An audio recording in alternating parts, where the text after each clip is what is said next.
दिल्ली के मुख्यमंत्री अरविंद केजरीवाल ने केंद्रीय गृह मंत्री अमित शाह को पत्र लिखा और आग्रह किया कि हथिनी कुंड बैराज से पानी सीमित गति से छोड़ा जाए ताकि दिल्ली वासियों को दिक्कतों का सामना करना ना पड़े।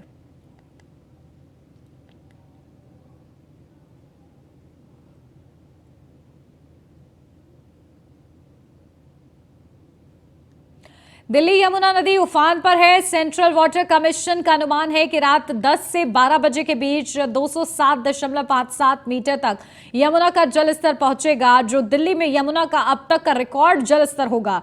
इससे पहले 6 सितंबर 1978 को 207.49 मीटर पर यमुना का जलस्तर पहुंचा था।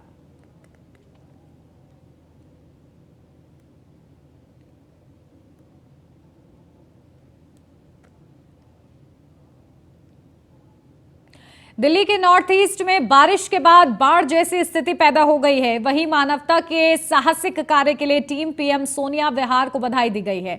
बता दें कि आधी रात को उफनती हुई यमुना नदी में कुछ लोगों के फंसे होने की सूचना मिली थी, जिसके बाद रेस्क्यू कर पीएस सोनिया विहार की टीम ने 5 लोगों के बाहर निकाला।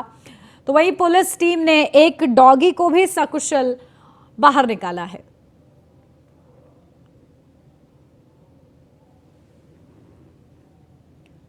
राजधानी दिल्ली में राष्ट्रीय मूल्यांकन और प्रत्यापन परिषद द्वारा international institute of health management research को दिल्ली स्वास्थ्य देखभाल प्रबंधन में भविष्य के छात्रों को प्रशिक्षित करने के लिए ए ग्रेड से सम्मानित करने को लेकर प्रेस वार्ता की गई। बता दें कि दिल्ली की निदेशक डॉक्टर सुतापा बी नियोगी ने एएनएससी ए ग्रेड मान्यता प्राप्त करने पर प्रसन्नता व्यक्त करते हुए कहा है कि हम प्रतिष्ठित मान्यता प्राप्त करके रोमांचित हैं, जो स्वास्थ्य देखभाल प्रबंधन शिक्षा में उत्कृष्टता की हमारी निरंतर खोज को मान्य करता है। ये मील का पत्थर साबित होगा तो हमारी प्रतिबद्धता को और मजबूत करता है, जो स्वास्थ्य सेवा उद्योग की जटिलताओं से निपट सकते हैं।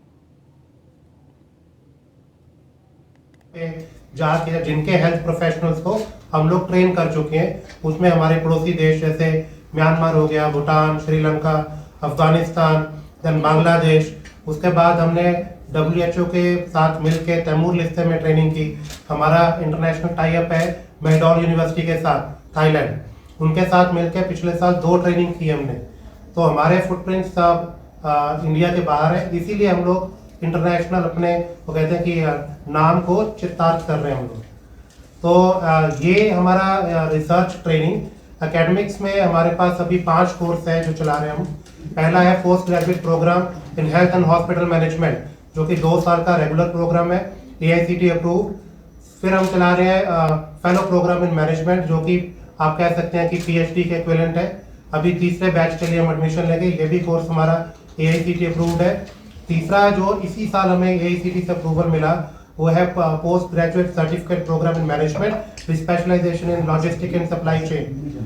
तो उसके अलावा हम लोग जैसे मैंने बताया कि कोर्स की डिमांड काफ़ी है। मैडम ने बताया कि 60 से लेके 180 तक हमने सीटें बढ़ा ली as per demand of our course. कुछ लोग ऐसे हैं जो इंडस्ट्री में काम कर रहे हैं बट जॉब छोड़ के वो 2 साल का कोर्स नहीं कर सकते, एडमिशन नहीं ले सकते। उनकी डिमांड को देखते हुए हमने 11 महीने का प्रोग्राम लेके आए हम लोग, जो कि executive programme in hospital management. इसके अलावा जो 5th कोर्स है हमारा वो है executive programme in health care financing.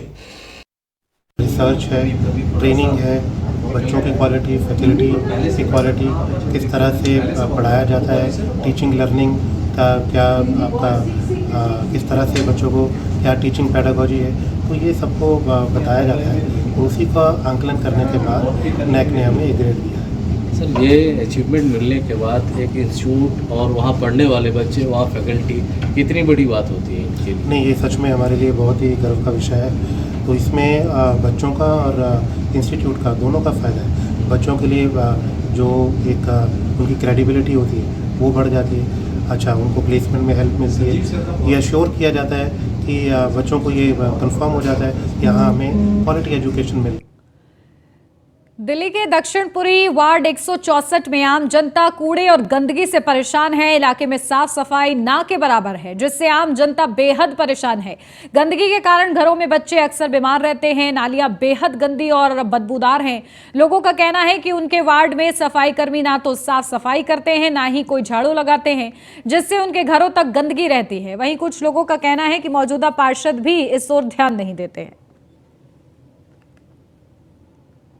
क्योंकि यहाँ के जो स्थानीय पार्षद हैं ना तो यहाँ पे आते हैं, लोग कह रहे हैं कि वो नालियाँ बनी हुई नालियों को तोड़ के नई नालियाँ बनवा रहे हैं। अब ये सवाल हम करेंगे पार्षद जी से और जानेंगे क्या पार्षद क्यों अपने क्षेत्र को साफ सुथरा नहीं रख रहे हैं। ये जवाबदेही बनती है। पार्षद जी को कह रहे थे, इनसे पार्षद जी आए थे। क्या कहा था पार्षद जी ने? मना कर रहे थे, वो कह रहे नाली तोड़ के दे दो जब साफ सफाई करें। मतलब बनी हुई नाली को तोड़ा जा रहा है। नाम क्या पार्षद का? ऐसे नहीं उठाएंगे। नाम क्या पार्षद का? पार्षद का नाम है ऐसे प्रेम चौहान।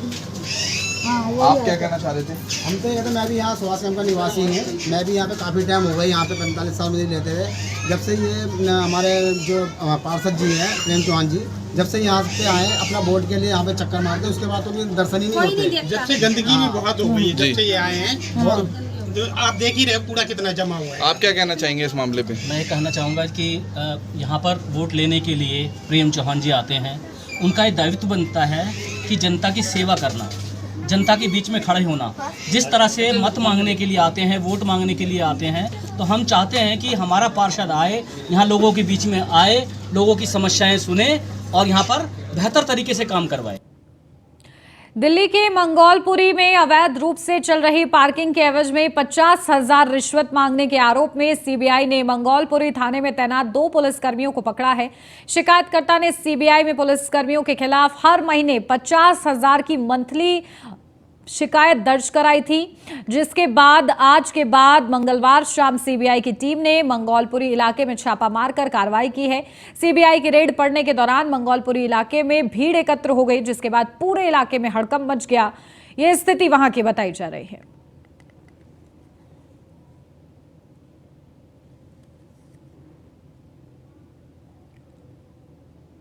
दिल्ली के गीता कॉलोनी इलाके स्थित फ्लाईओवर के पास बुधवार सुबह एक लड़की की लाश मिली। लाश कई टुकड़ों में कटी मिली है। घटना की जानकारी लगते ही दिल्ली पुलिस टीम ने मौके पर पहुंचकर जांच शुरू कर दी है। ये मामला आज सुबह लगभग 9 बजे का है। पुलिस को सूचना मिली कि फ्लाईओवर के पास एक युवती का शव पड़ा है। जानकारी लगते ही मौके पर पहुंची टीम ने देखा कि शव के कई टुकड़े हो रखे हैं।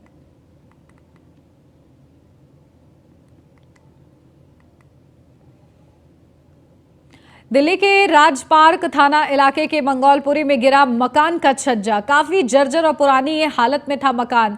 बाल बाल बचे हैं कई लोग। बड़ा हादसा होते होते टला है। किसी के हताहत होने की खबर नहीं है।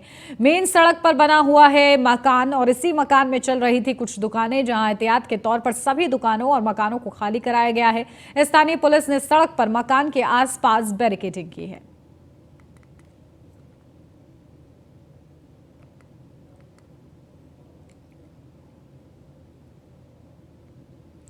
दिल्ली राजपार्क थाना इलाके के मंगोलपुरी में करंट लगने से युवक की मौत हो गई, जहां औद्योगिक फेज 1 में कार वर्कशॉप में यह हादसा हुआ है। गाड़ियां वॉशिंग करते समय मोटर में अचानक आए करंट से मौत हुई है। पुलिस शव को मोर्चरी में रखवाकर मामले की जांच में जुटी हुई है।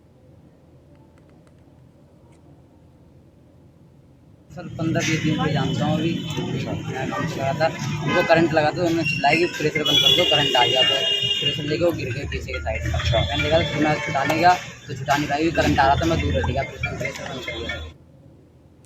निषाद पार्टी के अध्यक्ष संजय निषाद ने बताया कि 18 जुलाई को एनडीए के घटक दलों की बैठक होने जा रही है।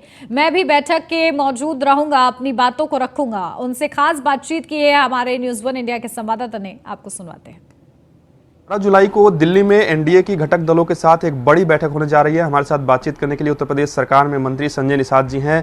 सर, आप भी इस बैठक में शामिल होंगे। किन विषयों को लेकर चर्चा होगी और सबसे बड़ी बात है कि आपकी क्या कुछ मांगे रहने वाली हैं? देखिए, मुख्य विषय हमारे भारतीय एनडीए का है कि इस देश की निचले पावदान पर रहने वाले लोगों को विकास की धारा में लाया जा सके।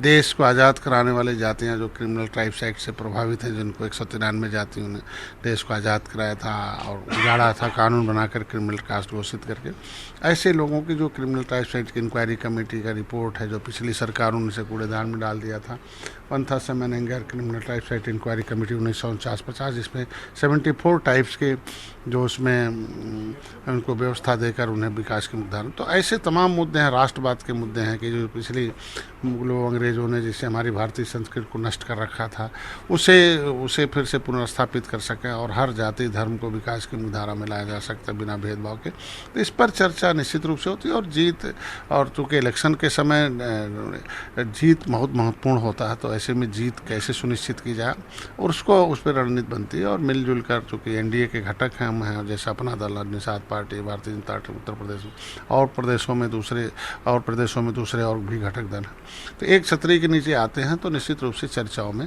आगे बढ़ते हैं और निश्चित रूप से जीत सुनिश्चित होती है। सर, चर्चा है कि ओम प्रकाश राजभर जी की मुलाकात गृहमंत्री अमित शाह जी से हो सकती है।